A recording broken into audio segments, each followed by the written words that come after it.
Well, hi, Andrew Bell here. At the time that we're talking about record low temperatures all around the country. In fact, they're talking about temperatures back to 1904. I know many people around the country have shut off or at least limiting the use of their heating due to the cost of living pressures. But let's think also about the homeless who are living out in the open areas in this Arctic weather that so many people are experiencing. I'll touch on that in just a moment. We're here today at 17 Grant Place at Broadbeach Waters. Oh my goodness, what a stunning home. 1,227 square metres on a northeast corner position with a 66 metre frontage to water on a sandy beach here. Truly is a breathtaking home. Massive inside, lots of living space, and a really special home. Have a look at it and we'll touch on it a little bit more at the end. You know, I've been inundated recently with requests and comments from various media houses in relation to the rising interest rates and the impact it's going to have on the real estate market. And this particularly comes on the back of the 0.5% increase last week or so, which was the largest single increase in one go in 22 years. I'd like to share a little bit of a perspective with you on interest rates. Throughout the majority of my 45 plus year real estate career, interest rates have always been in excess of 10%. In fact, I vividly remember the real estate boom where interest rates were at 13 and 14%. And of course, a period where interest rates rose to 18%. In more recent years, interest rates were between 6 and 8%. And then the pandemic arrived in 2020. The Reserve Bank, understandably, was deeply concerned that the pandemic would kill economic activity altogether and responded by lowering the official interest rate to the lowest setting in Australia's history. It saw housing loans in the sub 2%. Well, these record low interest rates sure did their job and stimulated the economy beyond expectations. The country went on a spending spree, whether it was new cars, caravan boats, holidays, home renovations, and of course, real estate in general. It was never going to be possible to keep interest rates at those record low settings, and to receive 2 years of record lows was amazing.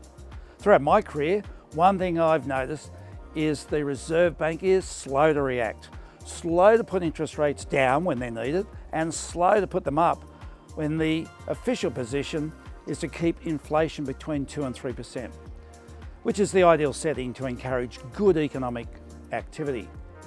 Now, lower interest rates were always going to stimulate the economy and feed through to inflation. I find it difficult to believe that the Reserve Bank didn't see that we were going to be facing increases in inflation from as late as last year, when we started to see cost of living pressures rising. We started to see early signs of a shortage of goods. But by January of this year, it was obvious that the floods were having a huge effect on food supplies, and the pandemic had created significant shortages of many products used to measure inflation. It was so obvious that inflation was going to burst out. Add to that the Ukrainian crisis, the fuel shortages, and no surprise that inflation could get to 8% before being brought under some form of control. So as usual, as opposed to some modest interest rate rises being introduced late last year and early into this year, we've had to slam the brakes on by sharp jumps in interest rates. And usually the sharp jumps go beyond what is necessary. Interesting to hear just recently that there's now increasing speculations that when the Ukrainian war is reduced back to something smaller and fuel supplies get back to normal, we'll start to see fuel costs drop as farmers are replacing and replanting crops that were destroyed. We'll start to see some easing off in produce costs, and we might actually be in a position to see interest rates brought down within 18 months or so. Only time will tell. The perspective I'm talking about is that if we do get to 2.5% predicted increase in official interest rates by the Reserve Bank, housing lending rates will be up around 4 to 5%. Yes, a doubling of where they were 2 months ago, but in relation to where interest rates have been, not only in recent years, but historically, they'll be still incredibly low. There will be many within our community that will find it very difficult over the next couple of years. Sadly, disproportionately, it's those on lower incomes that will be hit the hardest. The group that also bought in the last 2 years and borrowed to their absolute maximum will also see it getting a little bit more uncomfortable. and we'll hear a lot more about housing stress as a result. But again, as a proportion of the total number of borrowers, it's a small percentage. There is a huge proportion of Australians who own their own homes outright. There's also now, particularly over the last 2 years, a very large proportion of Australians who've been continue to pay their rates and their loans at higher rates and have a big buffer within their borrowings. So yes, interest rates are going to rapidly increase. Yes, it's going to affect a proportion of Australians. Yes, it will reduce demand for real estate for some, not only by the people who can't afford it, but they're actually going to be scared off by the media. They won't be able to buy their homes of their choice, so it just needs perhaps a little bit of reconsidering where you buy and the price bracket you buy in. I'll touch on a little bit more of this as we move forward, as there is so much in this topic to talk about. You know, it's really interesting that many people in the marketplace at the moment are seeing this as an ideal time to buy, because what they're saying is interest rates will rise, but I can lock in a rate right now that is today's rates. And so I'll do that before interest rates do rise. And in fact, it's got slightly less competition.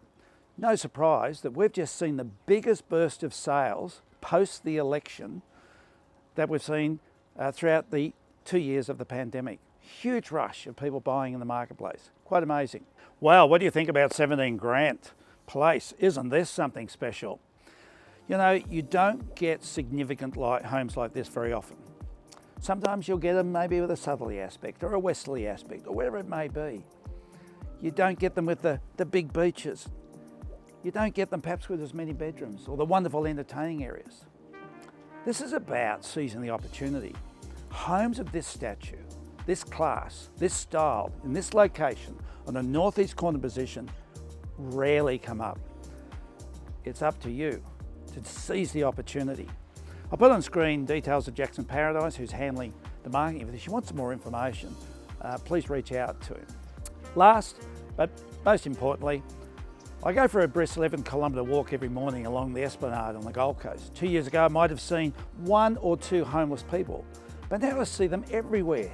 Yes, single people, but also now people of all ages. I see people who undoubtedly were in a stable environment 2 years ago.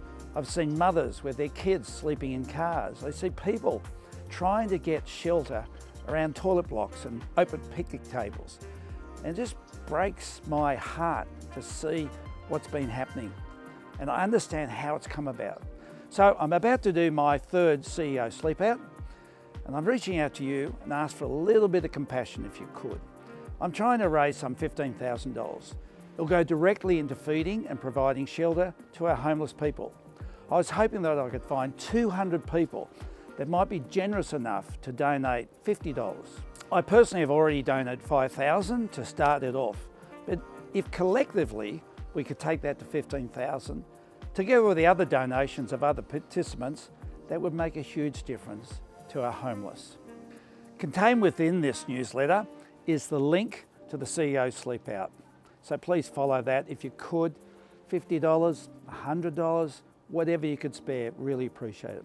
Look, there's a lot more to share with you, as I know people are clamouring for more information about what's happening in the real estate market at present. And I'll keep rolling that information out moving forward. Stay safe for the time being, try and stay warm, and we'll look forward to seeing you sometime soon.